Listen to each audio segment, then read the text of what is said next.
বন্ধুরা, আজকে একটি ফিশ রেসিপি নিয়ে চলে এসেছি।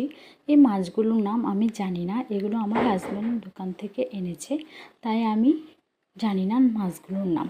আর আমি জিজ্ঞাসা করতেও ভুলে গেছি মাছগুলোর নাম কি। এখন এই মাছগুলোকে ধুয়ে সুন্দর করে নুন হলুদ মাখিয়ে আমি কড়াইতে তেল দিয়ে ভালো করে গরম করে দিয়ে দিয়েছি এক এক করে সবগুলো মাছ।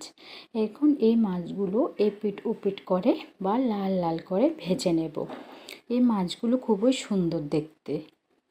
তোমরা যদি এই মাছের নাম জানো নিশ্চয়ই আমাকে কমেন্ট করে জানাবে। আমি তো জানি না এই মাছগুলোর নাম। ভাজা হয়ে গেছে, তোমাদের সাথে গল্প করতে করতে এখন উঠিয়ে নেব। উঠিয়ে নিলাম। আজকে এই শসাটা দিয়ে আর টমেটো দিয়ে হবে এই মাছের ঝোল। আমি কুটে নিয়েছি, কড়াইতে তেল দিয়ে এখন শসাগুলো ভেজে নেব। হালকা একটু ভেজে নিয়ে হলুদ গুঁড়ো দিয়ে হালকা করে একটু লাল লাল করে নেব।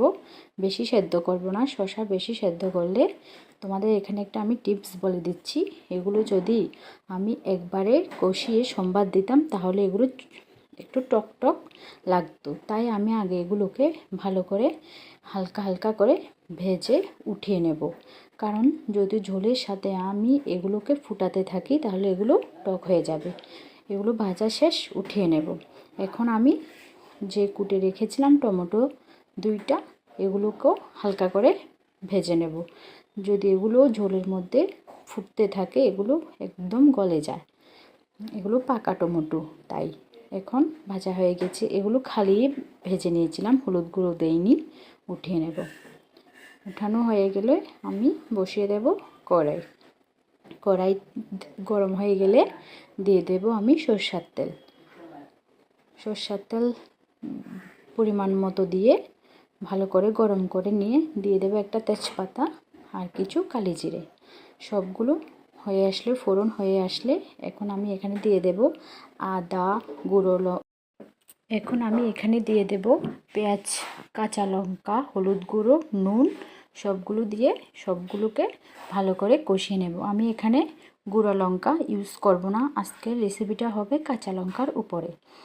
যেহেতু আমি শসার তরকারি রান্না করছি, হালকা ঝোল করছি, তাই এখানে আমি গুঁড়ো মরিচ দিইনি। একটু হালকা জল দিয়ে আবার এগুলোকে ভালো করে কষিয়ে নিয়ে দিয়ে দেব এখন এখানে বেশি করে জল, যাতে এগুলো ফুটতে থাকে। ভালো করে ফুটে উঠেছে। এখন আমি এখানে মিক্সড করব ভেজে রাখা শসা আর টমেটো শসা দিয়ে দিয়েছি ঝোলের মধ্যে। এগুলো ফুটতে থাক।